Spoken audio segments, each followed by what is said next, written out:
بسم اللہ الرحمن الرحیم الحمد للہ والصلاة والسلام علی رسول اللہ اما بعد۔ مقدمۃ الجزریہ کا درس ہمارا جاری تھا۔ آج انشاءاللہ العزیز ہم شعر نمبر 65 سے پڑھیں گے نون ساکنہ اور تنوین کے احکامات۔ نون ساکنہ اور تنوین کے احکامات پڑھیں گے۔ فرماتے ہیں وَحُکْمُ تنوین وَنُونٍ یلفا، تنوین اور نون ساکنہ کا حکم پایا جاتا ہے یا ہوتا ہے اظہار ندغام و قلب اخفاء۔ اظہار، ادغام، قلب اور اخفاء، یعنی نون ساکنہ اور تنوین کے جو احکامات ہیں نا، وہ بلا کیا کیا ہوتے ہیں؟ وہ ہوتے ہیں اظہار، ادغام، اقلاب اور اخفاء۔ ٹھیک ہے۔ یلفا کا مطلب ہوتا ہے ہونا، پایا جانا۔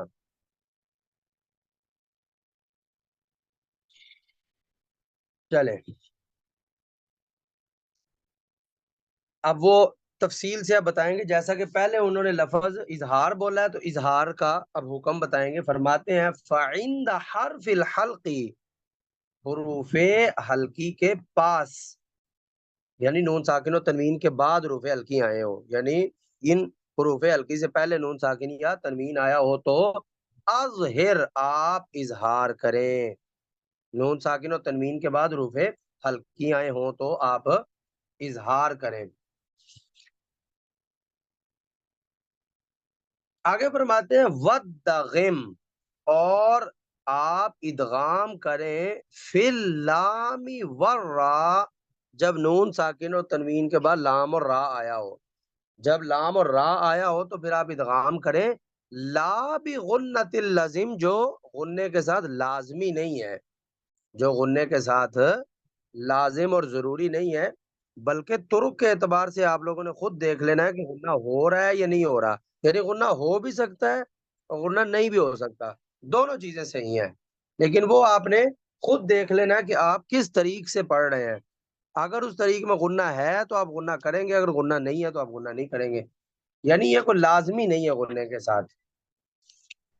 آگے فرماتے وَأَدْغِمًا بِغُنَّةٍ، لیکن آپ ضرور بھی ضرور غنے کے ساتھ ادغام کریں فی یومنو، فی یومنو، یعنی یومنو کے حروف میں، یا واو میم اور نون، اس کا مجموعہ ہے یومنو۔ اگر نون ساکن اور تنوین کے بعد یومنو کے حروف میں سے کوئی حرف آ رہا ہو تو پھر آپ غنے کے ساتھ ادغام کریں گے، یہاں ادغام غنے کے ساتھ کرنا ضروری ہے، لیکن اگر لام اور را آ رہا ہو تو پھر ضروری نہیں ہے، پھر غنہ کرنا ضروری نہیں ہے، بلکہ ترکوں کے اعتبار سے خود دیکھا جائے گا کہ اس طریق میں غنہ ہے تو کریں گے، نہیں ہے تو نہیں کریں گے۔ اچھا، یہ جو قاعدہ انہوں نے ابھی بتایا نا کہ نون ساکن و تنوین کے بعد واو یا میم اور نون آیا ہو تو پھر غنے کے ساتھ ادغام کریں، تو اس کے اوپر ایک استثناء بیان کر رہے ہیں۔ فرماتے الا، مگر بکلمتن، ایک کلمہ میں، مگر ایک کلمہ میں۔ اب اس یہاں جملہ انہوں نے مختصر بولا ہے، استثناء کر دیا کہ نون ساکن و تنوین کے بعد یا واو میم اور نون آ جائیں اگلے کلمے میں تو پھر تو ادغام مال غنہ ہوگا، لیکن اگر اسی کلمے میں آ جائے تو پھر نہیں ہوگا۔ یہ اس کا استثناء الا بکلمتن، لیکن ایک کلمہ میں نہیں ہوگا، ایک کلمہ میں ادغام مال غنہ نہیں ہوگا بلکہ اظہار ہی ہوگا۔ آگے اس کی انہوں نے مثالیں دے دی۔ پیچھے ادغام کی بات کر رہے تھے نا، تو جب استثناء کیا تو استثناء کا مطلب ہے ادغام مال غنہ نہیں ہوگا بلکہ اظہار بغیر الغنہ ہوگا۔ تو آگے مثالیں دے دی کا دنیا، جیسا کہ دنیا، اور عنونو، بعض نے یہاں پہ عنونو کی جگہ سنونو لفظ بھی بولا ہے، یعنی قرآن مجید کے لفظ کی طرف اشارہ کیا ہے۔ تو اگر آپ نہ بھی کہیں تو ایک مثال انہوں نے قرآن مجید کی دے دی کہ قرآن مجید میں نون ساکن یا تنوین تو آ ہی نہیں سکتی نا ایک کلمہ میں،